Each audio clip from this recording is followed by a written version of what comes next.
મિત્રો, આજની સવારની પ્રેમી સલામ. Good morning, praise the lord, hallelujah.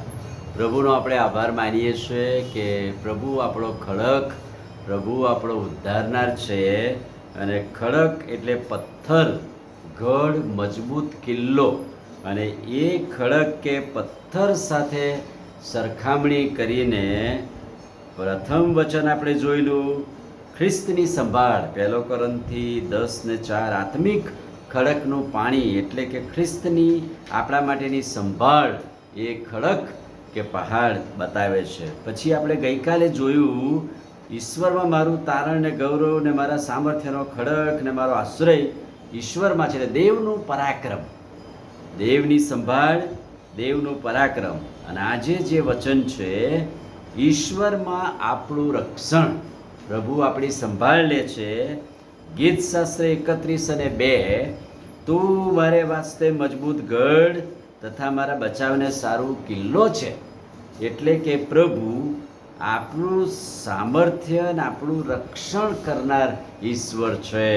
અને એટલે મજબૂત ગઢ અને મજબૂત કિલ્લા સાથે સરખામણી કરવામાં આવેલી છે.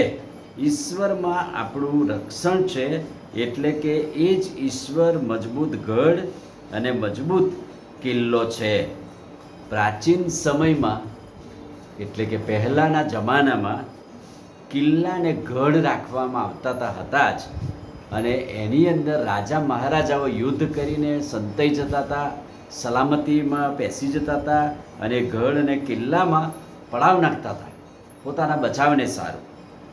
અને એટલાને માટે પ્રભુનો સેવક દાઉદ ભક્ત ભયંકર યાત્રાને બીક અને તકલીફો અને યુદ્ધના સમયમાં જાણે દુશ્મનો એની પાછળ પડ્યા છે, એવા સમયમાં એક તીવ્ર વિનંતી સાથે પ્રભુને કહે છે કે પેલા પહાડ કે ગઢમાં મારે જવું નથી, પેલા કિલ્લા પાછળ સંતાવું નથી, પણ પ્રભુ તમે પોતે જ મારા મજબૂત ગઢ અને કિલ્લો છો. આખરે ઈશ્વર તમે જ મારું રક્ષણ કરો છો. એટલે કે એકદમ ઉતાવળમાં, ચિંતામાં દાઉદ મારી તરફ તારો કાન ધર. એટલે કે બહુ જ તકલીફ અને મુશ્કેલીમાં હોય કે પ્રભુ હમણાં જ મારું સાંભળ, હમણાં જ તારો કાન ઉતાવળે મને સાંભળે અને ધરે. એટલા માટે કહે છે કે મને છોડાવ એવી વિનંતી કરે. તું મારે વાસ્તે ગઢ અને મારા બચાવને સારું કિલ્લો થા. અને એટલા માટે પ્રભુને પોકાર કરવો અને તાત્કાલિક ધોરણે તારો કાન ઉતાવળે ધર, મારો બચાવ કર અને તારા નામની ખાતર મારે વાસ્તે તારો ગઢ અને કિલ્લો તૈયાર કર. દુશ્મનો ઝાડ પાથરે છે, પણ પ્રભુ આપણો ખડક અને પ્રભુ આપણો મજબૂત ગઢ અને કિલ્લો છે. આજનું વચન ખાતરીદાયક વચન કહે છે, તું મારે વાસ્તે મજબૂત ગઢ તથા મારા બચાવને સારું કિલ્લો છે. મજબૂત ગઢ અને મજબૂત કિલ્લો ઈશ્વરમાં આપણું રક્ષણ છે.